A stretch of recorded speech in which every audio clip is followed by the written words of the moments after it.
Hello everyone and welcome to another video where we share experiences from our travel adventure. And for this video, we will just be going through our experience taking a one-day tour under a tour company to Ayutthaya from Bangkok. And for your information, Ayutthaya is one of the most historical cities in Thailand, reason being that it used to be the seat of power of the ancient Ayutthaya or Siam kingdom. Unfortunately, the ancient city was destroyed during an invasion by Burmese, which caused for the capital to move to the current-day Bangkok. But because of this, there's a lot of ruins left behind, which is why the current city of Ayutthaya is granted a UNESCO World Heritage Site status. So if you happen to be in Bangkok and you're looking for something slightly different to do outside of the capital, like a day trip out, and if you're a huge history fan, Ayutthaya is definitely a good place to visit. And if you want to avoid the hassle of planning the trip yourself, there are different companies in Bangkok offering a one-day tour to this city.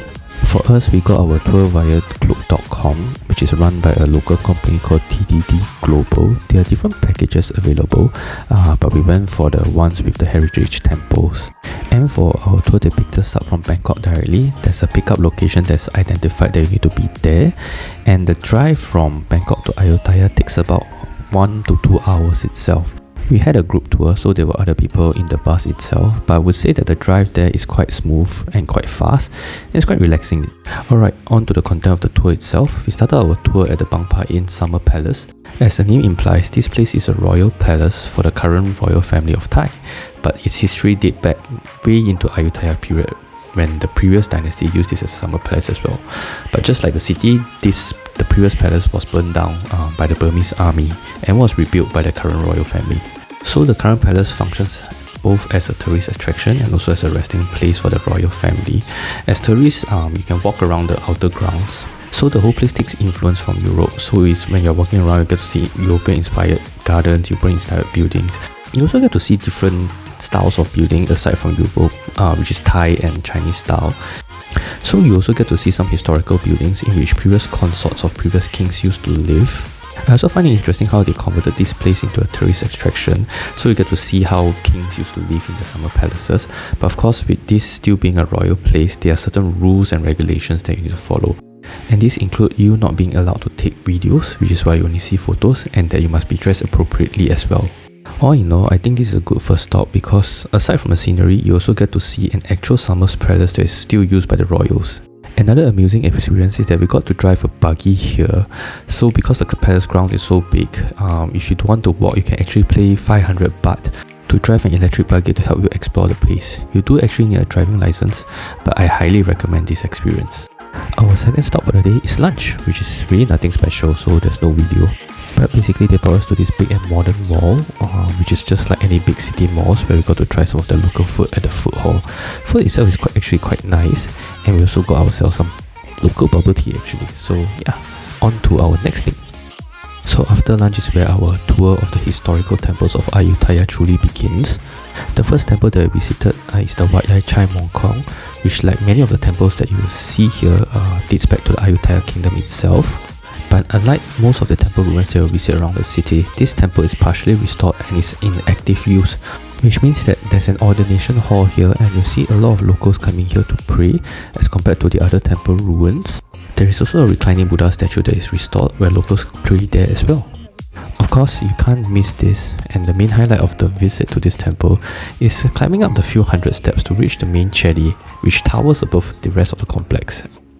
So once you reach the middle, inside the chedi, there's this small chamber that is surrounded by different Buddha statues, and in the middle of it, there's this empty column where people throw coins into it, visitors and tourists alike, for good luck. There's also a platform that you can walk around the main chedi. The main chedi is flanked by some smaller chedis as well, and from up here you can get a very good view of the surrounding complex and also the surrounding area.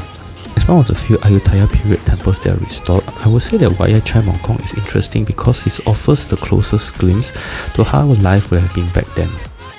The architecture itself here is also quite pretty because it's a mix of old and new, and the entire surrounding is quite vibrant with tourists and locals alike. So yeah, we definitely enjoyed our visit here and would recommend you coming here too. Next up, our fourth stop of the tour and our second temple stop is Wat Mahathat, or just simply known as Wat Mahathat. Of all the different temples in Ayutthaya, Wat Mahathat is perhaps one of the most iconic ones and definitely one of the top choices that you should visit. built as a royal temple, but Mahathat is believed to be one of the oldest. It is also here where you can find the iconic image of the Buddha head in the tree. This is definitely one of the most popular spots when visiting the city, and you can also find this image in different Ayutthaya souvenirs as well. But photo taking aside, visiting this temple was definitely one of the highlights. It's like stepping back into the past, seeing the ruins. We really love historical places like this, and visiting the temple also reminded us of the time when we visited Siem Reap back in Cambodia with all the abandoned temples as well. The last temple that we visited during our tour is Wat Chaiwatthanaram. According to our tour guide, this temple is one of the most beautiful places you can visit during sunset, which I guess is why this place is our last stop for the day, and to be honest, it is quite pretty. The temple grounds here is quieter, perhaps due to the size, and really enjoyed this as the last stop. Like what Arun in Bangkok, you also can hire a professional photographer here, dress yourself up in traditional costumes, and have pretty photos of you taken with the temple as a backdrop. To end off the day, the tour brought us to a local night market.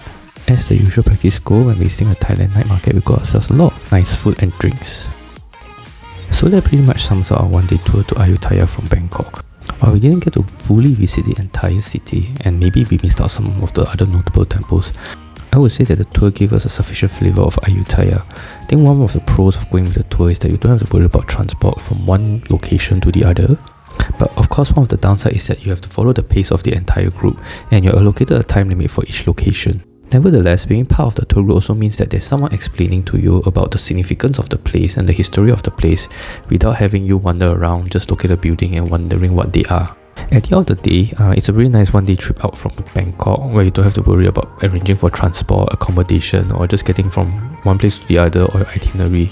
I mean, tour is a very hassle-free way of visiting places with the downside that I've just mentioned. But overall, we do enjoy it, and we do highly recommend if you are like someone who loves history, who loves architecture and all these ruins, and you should definitely visit Ayutthaya. So yeah, that's all for this video today, and I hope this will help you in deciding whether you want to visit Ayutthaya or not. And yep, see you in another video. Bye.